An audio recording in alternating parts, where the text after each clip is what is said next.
প্রিয় দর্শক, সাজ্জাদ কাদিরের শুভেচ্ছা নিন। এই মুহূর্তে আপনাদের সামনে কথা বলতে এসেছি ভারত পাকিস্তান বাংলাদেশ ক্রিকেট মাঠ যখন ছায়াযুদ্ধের ময়দান। ক্রিকেটকে বলা হয় ভদ্রলোকের খেলা, কিন্তু দক্ষিণ এশিয়ায় ক্রিকেট কি কেবলই খেলা, নাকি এর আড়ালে লুকিয়ে আছে গভীর রাজনৈতিক চাল আর ভূ রাজনৈতিক আধিপত্যের লড়াই? সংবাদ মাধ্যমগুলোর কয়েকদিনের সংবাদ যদি আপনি পর্যবেক্ষণ করেন, তাহলে ক্রিকেট নিয়ে দক্ষিণ এশিয়ার বলা যায় ভূ রাজনীতি এক প্রকার তেতে উঠেছে।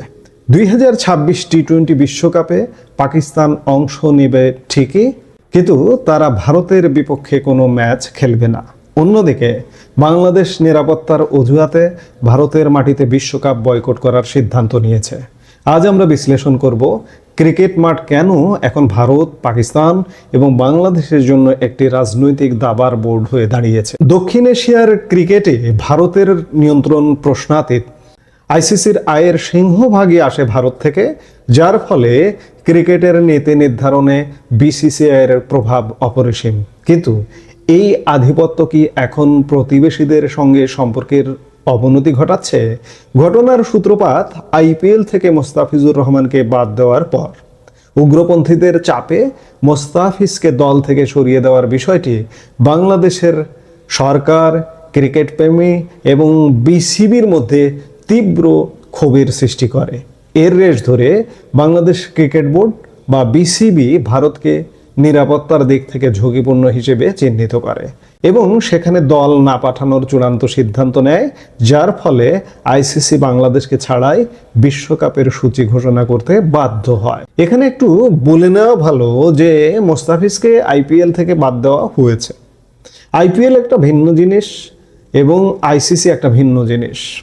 আইপিএলকে ইস্যু করে বাংলাদেশ ভারতে আন্তর্জাতিক বিশ্বকাপ খেলা খেলবে না, এটিও কিছুটা আত্মঘাতী সিদ্ধান্ত। তবে এই সিদ্ধান্তটা যদি বিসিবির মধ্যে সীমাবদ্ধ থাকতো, তাহলে হয়তো বিসিবি এমন একটা আত্মঘাতী সিদ্ধান্ত নিত না। এর মধ্যে ঢুকে পড়েছে সরকার, যার কারণে সরকারের চাপে বিসিবি এমন একটি আত্মঘাতী সিদ্ধান্ত নিতে বাধ্য হয়েছে। কদিন আগেও ক্রিকেটে পাকিস্তান ছিল খানিকটা একঘরে, কিন্তু বর্তমান পরিস্থিতিতে দেখা যাচ্ছে এক অদ্ভুত সমীকরণ। বাংলাদেশের এই অনড় অবস্থানের পাশে দাঁড়িয়েছে পাকিস্তান ক্রিকেট বোর্ড বা পিসিবি।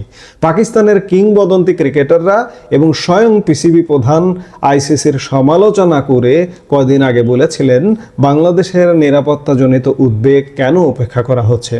শুধু তাই নয়, পাকিস্তান প্রস্তাব দিয়েছিল যে বাংলাদেশের ম্যাচগুলো তারা আয়োজন করতে চায়। বিশ্লেষকরা বলছেন এটি কেবল খেলার প্রতি ভালোবাসা নয়, বরং ভারতকে একটা বাড়তি চাপে ফেলার একটি কৌশলগত অবস্থান নিয়েছিল পাকিস্তান।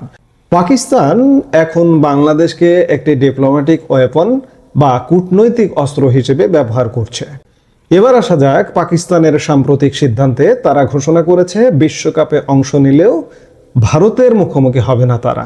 এটি এক ধরনের প্রক্সি ওয়ার বা ছায়াযুদ্ধ। পাকিস্তান দেখাতে চাইছে ভারত যেমন নিরাপত্তার অজুহাতে পাকিস্তানে এশিয়া কাপ বা চ্যাম্পিয়ন্স ট্রফি খেলতে যেতে চায় না, পাকিস্তানও এখন সেই একই অস্ত্র ভারতের বিরুদ্ধে ব্যবহার করবে। কিন্তু এর ফলাফল কি হতে পারে? ভারত এবং পাকিস্তান ম্যাচ মানেই কোটি কোটি ডলারের বিজ্ঞাপন আর বিশ্বজোড়া উন্মাদনা। এই ম্যাচ না হওয়া মানে আইসিসি এবং সম্প্রচারকারী সংস্থাগুলোর বিশাল আর্থিক ক্ষতি। এখন প্রশ্ন আসছে যে আইসিসি কি আসলে স্বাধীন সংস্থা? বাংলাদেশ যখন আইসিসি টি-20 বিশ্বকাপের খেলায় ভারতের মাটিতে অংশ নেবে না, বাংলাদেশ আপিল করলো এবং বাংলাদেশের আপিলের সময় 15 জন ডিরেক্টরের মধ্যে মাত্র একজন বাংলাদেশের পক্ষে ভোট দিয়েছিলেন, সেটি ছিল পাকিস্তান। ভারত এবং আইসিসির এই গডবাঁধা সম্পর্ক কি ক্রিকেটের বৈশ্বিক চরিত্রকে নষ্ট করছে? ক্রিকেটের এই ডামাডোল আসলে দক্ষিণ এশিয়ার বৃহত্তর রাজনীতিরই প্রতিফলন। 5ই আগস্ট পরবর্তী বাংলাদেশের যে রাজনৈতিক পরিবর্তন এসেছে, তার সরাসরি প্রভাব পড়েছে খেলার মাঠে। ভারতের সাথে বাংলাদেশের বর্তমান কূটনৈতিক শীতলতা এখন সরাসরি বিসিবি বনাম বিসিসিআইয়ের লড়াইয়ে রূপ নিয়েছে। অন্যদিকে পাকিস্তান এই সুযোগকে কাজে লাগিয়ে বাংলাদেশের সাথে সম্পর্ক জোড়া লাগিয়ে একটি নতুন আঞ্চলিক শক্তি বলয় তৈরির চেষ্টা করছে। খেলাধুলা হওয়া উচিত ছিল দেশগুলোকে কাছে টানার একটা সেতু বন্ধন, কিন্তু আমরা দেখছি উল্টো চিত্র। ভারত যদি তার প্রতিবেশীদের সাথে সুসম্পর্ক রাখতে ব্যর্থ হয়, তবে ক্রিকেটে তাদের যে সফট পাওয়ার ছিল তা হয়তো ধীরে ধীরে ম্লান হয়ে যাবে।